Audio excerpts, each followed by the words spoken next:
So there was similarities between the two incidents. One hand we had ED teams were attacked in January 5, and another hand we have seen that the NIA team was attacked. A team of National Investigation Agency arrives in East Medinipur and is soon attacked. Now, soon after, East Medinipur police registers an FIR against the officers under the sections of molestation and trespass. Now, we have Shantanu here from the Indian Express who will try to make us understand what is happening in West Bengal right now. So, Shantanu, please tell me why the NIA was visiting and who attacked them. Yes, following a Calcutta High Court order, the NIA was investigating a blast case which took place on December 3 in 2022, when three people were killed in a explosion inside a house. So the NIA team was had gone to Bhupatinagar area in Purva Medinipur district yesterday to investigate the case, and also to ask questions to two conspirators who were allegedly involved in conspiring to use crude bombs in that area. So therefore, the police had gone there to pick those two Trinamool leaders who are Balai Maiti and Monobroto Jana. However, they faced protest from the villagers in Bhupatinagar area, and they were resisting their kind of detention because the NIA team was willing to take them to the NIA office in Kolkata and start questioning. However, after picking them up from their residences on the way out, the villagers had targeted the vehicles in which the NIA teams were traveling, and two NIA officials also received minor injuries, and the window panes of the vehicles were broken, and some of them also raised slogans against the central agencies. So these were some of the villagers and the family members of the two Trinamool Congress leaders who were picked up by the NIA, and later they were arrested by the central agency as well. So this is the incident that has taken place yesterday in Bhupatinagar. So, but Shantanu, why did the East Medinipur police registered an FIR against the NIA officers only, and who lodged the FIR, and what are these officers accused of? Okay, according to the police sources, we came to know that the family members of the two persons who were arrested by NIA yesterday have lodged a complaint with the police saying that they were molested, and also they were thrashed or something. And accordingly, the police have started a case against the NIA officials under section 354 molestation, and also 441 trespassing. And based on that, no one has been arrested right now, and no one has been asked to appear before the police for questioning. Simultaneously, the NIA officials has also lodged a complaint with the police about the attack that has taken place yesterday, but so far no one has been arrested for the attack which was conducted yesterday. Therefore, this is the information that we have received so far on the complaints.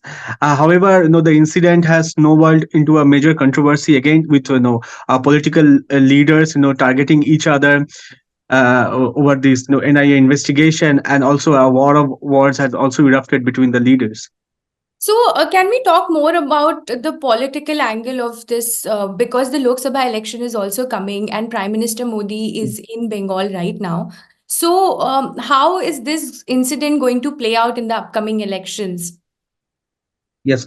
Well, the violence in West Bengal, or violence during elections in West Bengal, has always been an issue. And political leaders and political parties has always targeted the ruling party or the Trinamool Congress here for indulging in violence, and against their leaders for unleashing a reign of terror during elections. And also, in other areas like Sandeshkhali, we have seen what happened in Sandeshkhali, and we can talk about it later. But this election and violence during election and central officers being attacked is going to be a major issue in the elections, which is just around the corner. The first phase of election is just going to take place on April 19th in 3 seats of North Bengal. Today, Prime Minister Narendra Modi addressed the issue of the attack on NIA officials and said that the TMC government wants to protect those who indulge in corruption, who indulged in violent activities. And the Prime Minister targeted the Trinamool Congress by saying that the party wants to crush the rule of law and the constitutional norms. So it was a direct reference to the attack which has taken place in NIA officials.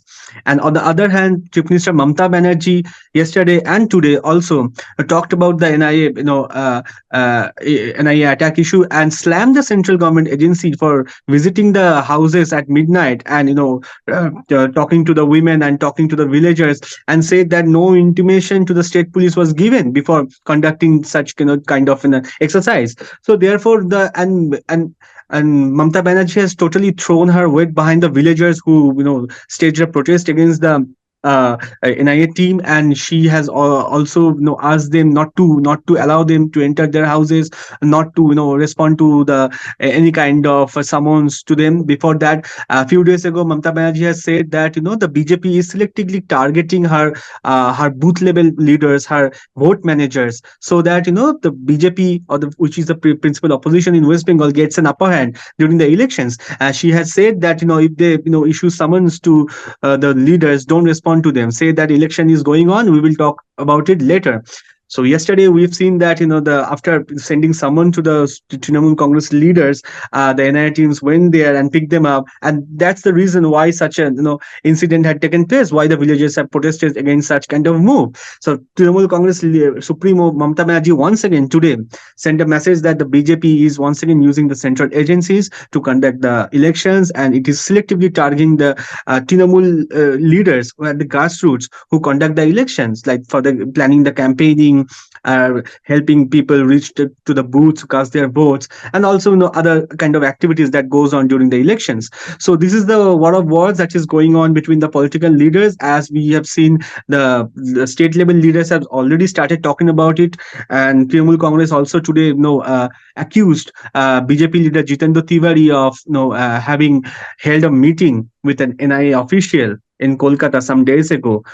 So that the yesterday's raid could be a fallout of that meeting. However, the BJP leader has responded by saying that this is not true, and if they can't prove their allegations, then he will file a defamation suit against the TMC leader Kunal Ghosh. So this is the kind of blame game that is going on in right now. Right.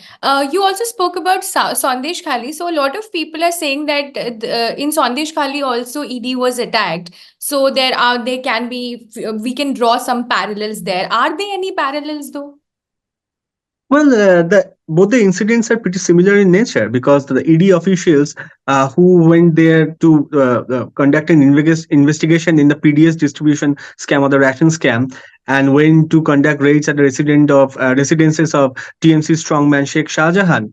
And at that time, local villagers, instigated by the Shah Jahan, had attacked the ED officials, and 5 ED officials were injured and their vehicles were damaged. And later, the ED officials had lodged a complaint with the police, based on which after 50 days that Sheikh Shahjahan was arrested. So there was similarities between the two incidents. In one hand, we had ED teams were attacked in January 5, and another hand we have seen that the NIA team was attacked. But what we can see that it's like the Sandeshkhali incident had created a major political development in West Bengal, because the women in Sandeshkhali were under the tremendous pressure to speak out because of the terror which was unleashed by the TMC leaders. The kind of allegations they had raised were pretty serious in nature, and that required the state government to deal with it with utmost urgency. However, what we have seen the ground, that there was complete apathy from the state government to address the issues, which resulted in the widespread protest that has erupted in Sandeshkhali in the month of February, and which continued, which later forced the state government to arrest the TMC strongman Sheikh Shah Jahan, who is now presently at the custody of the CBI. So therefore, so what we can see, that incident, which is a similar incident that has taken place in the month of January, has been a very important issue so far, and very serious issue, which draw the attention of the entire country. Prime Minister Narendra Modi, in his every election rally, talked about that incident and talked about protecting the dignity of the women in West Bengal. And now we have to see what this another attack on central agency takes turn. And already we have seen the top leaders have already spoken about it, and we have to see how the opposition parties or the ruling parties counter this development. Right. So no arrests have been made so far. So what next? What is going to happen next? Well, as we have seen, in the case of Sandeshkhali, that opposition might try to move the Calcutta High Court to, seek a direction in this. If the police, sits on the complaints which has been lodged by the the NIA officials here in this case, and if we have to see that what the state police does based on the complaint that has been lodged by the members of the two Trinamool Congress leaders who have been arrested yesterday by the NIF. So we have to see what course of action takes place in the next few days, and it will be clear whether the opposition will move to the court of law to get a justice in this regard. So we have to see, but this is another incident which is likely to be an election issue in this time. Thank you so much, Shantanu. And if you like this video, please log on to the Indian Express and like, share, and subscribe.